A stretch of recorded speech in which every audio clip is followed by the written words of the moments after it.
જય સ્વામિનારાયણ. કેમ છો બધા? હું મંદના સ્વાગત કરું છું તમારું આપણી યુટ્યુબ ચેનલ શ્રી હેલ્ધી ફૂડમાં. આજે આપણે બીલાનું શરબત બનાવવાનું છે, જે ઉનાળાની તપતપતી ગરમીમાં ખૂબ જ શરીરને ઠંડક આપે છે અને ઘણા બધા રોગો સામે ફાયદો પણ આપે છે. તો બીલાનું શરબત બનાવવાનું શરૂ કરીએ એ પહેલા, જો તમે હજી સુધી આ ચેનલ ઉપર નવા હોય અને તમને મારી દરેક રેસીપી ગમતી હોય તો આપણી યુટ્યુબ ચેનલ શ્રી હેલ્ધી ફૂડને લાઈક, શેર અને સબસ્ક્રાઇબ કરવાનું ભૂલતા નહીં. અને સાથે સાથે સાઈડમાં આપેલું બેલ આઇકન પણ જરૂરથી દબાવજો, જેથી તમને મારા દરેક વિડીયોની નોટિફિકેશન સૌથી પહેલા મળે. તો ચાલો ફટાફટ ઓરિજિનલ નેચરલ ઠંડાઈ એટલે કે બીલાનું શરબત બનાવવાનું શરૂ કરીએ.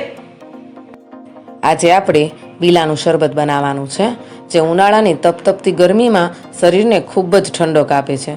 બીલા બીલીપત્રનું ઝાડ એટલે કે બીલીમાં થાય છે અને ખાસ કરીને આ બીલા ઉનાળામાં જ પાકે છે. આવું એકદમ ઓરેન્જ કલરનું બીલું થઈ જાય ત્યાર પછી જ શરબત બનાવવા માટે આપણે બીલાનો ઉપયોગ કરવાનો છે.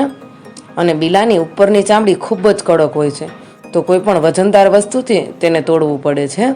આપણે અત્યારે દસ્તાની મદદથી બીલાને તોડશું. તમે જોઈ શકો છો કેટલી કડક ચામડી છે અને તેની અંદરથી જે પલ્પ નીકળે છે તેનું જ આપણે શરબત બનાવવાનું છે. તોડી લઈએ બીલાને. બીલાનું શરબત સ્વાદમાં તો ખૂબ જ સારું થાય છે અને બીલાના ફાયદા જાણીને તો તમને ખૂબ જ આશ્ચર્ય થશે. તો બીલાના ફાયદા જાણી લઈએ અને આ પલ્પને આવી રીતે ચમચીની મદદથી આપણે તપેલીમાં કાઢી લેવાનો છે. તો કોઈને ઝાડા ઉલટી થયા હોય કે પછી ગેસ, એસિડિટી, પેટમાં અતિશય બળતરા, પેશાબમાં બળતરા થવી કે પછી પથરી હોય તો આ બીલાનું શરબત ખૂબ જ ઉપયોગી છે.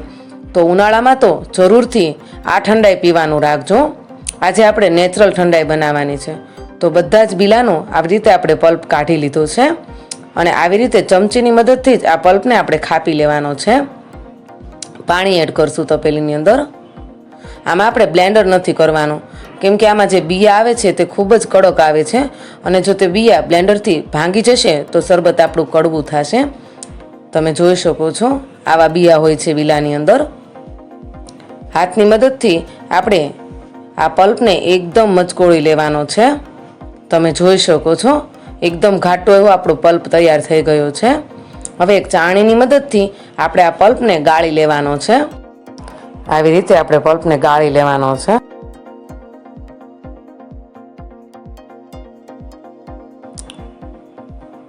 આવી રીતે ગાળી લઈએ પલ્પને.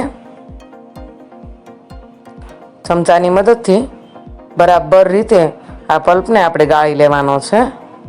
તમે જોઈ શકો છો થોડું થોડું પાણી વચ્ચે વચ્ચે એડ કરતું જવાનું છે, એટલે પલ્પ રહી ન જાય.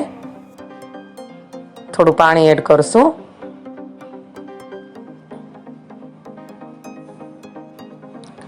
જ્યારે અંદરથી સાવ પલ્પ નીકળી જાય છે ત્યારે તમે જોઈ શકો છો સાવ આવું બિયા અને કૂચા જેવું જ વધે છે. તો આવી રીતે આપણે બધો પલ્પ કાઢી અને આ વસ્તુને ફેંકી દઈશું. તમે જોઈ શકો છો કેટલા કડક આના બિયા હોય છે.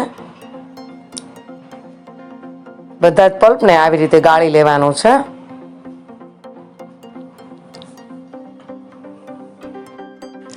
બીલું પ્રકૃતિએ આપેલી મનુષ્ય માટે ખૂબ જ સારી એવી દેન છે, જે શરીરને ખૂબ જ ફાયદા પહોંચાડે છે. તો બીલાનું શરબત ઉનાળામાં જરૂરથી પીવાનું રાખજો. હવે બધો જ પલ્પ આપણે આવી રીતે ધીમે ધીમે કરીને કાઢી લીધો છે. તમે જોઈ શકો છો કેટલો સરસ ઘાટો એવો પલ્પ નીકળ્યો છે અને એકદમ મેંગો જ્યુસ જેવું જ આ જ્યુસ આપણને તૈયાર થયેલું લાગે છે. આ જ્યુસને આપણે 3 થી 4 દિવસ સુધી બોટલમાં ભરી સ્ટોર કરી શકીએ છીએ અને આ જ્યુસને જો તમારે 3 થી 4 મહિના સુધી રાખવું હોય તો આની પણ અલગ પ્રોસેસ થાય છે. બોટલમાં ભરી લઈએ.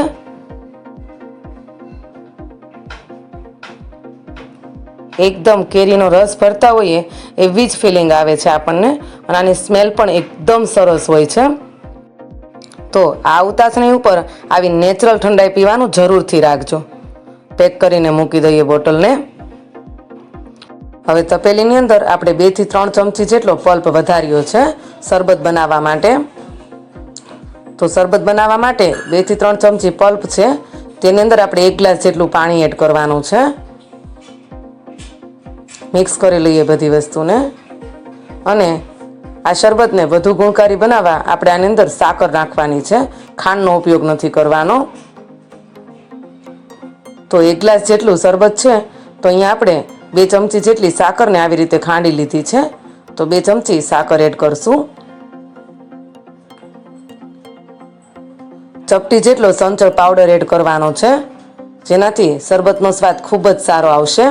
શરબતની અંદર 1/2 ચમચી જેટલા શેકેલા જીરાનો પાવડર એડ કરવાનો છે અને ત્યાર પછી અડધા લીંબુનો રસ એડ કરશું. જીરું પણ શરીર માટે ખૂબ જ સારું છે, તો જરૂરથી એડ કરવું. મિક્સ કરી લઈએ બધી વસ્તુને.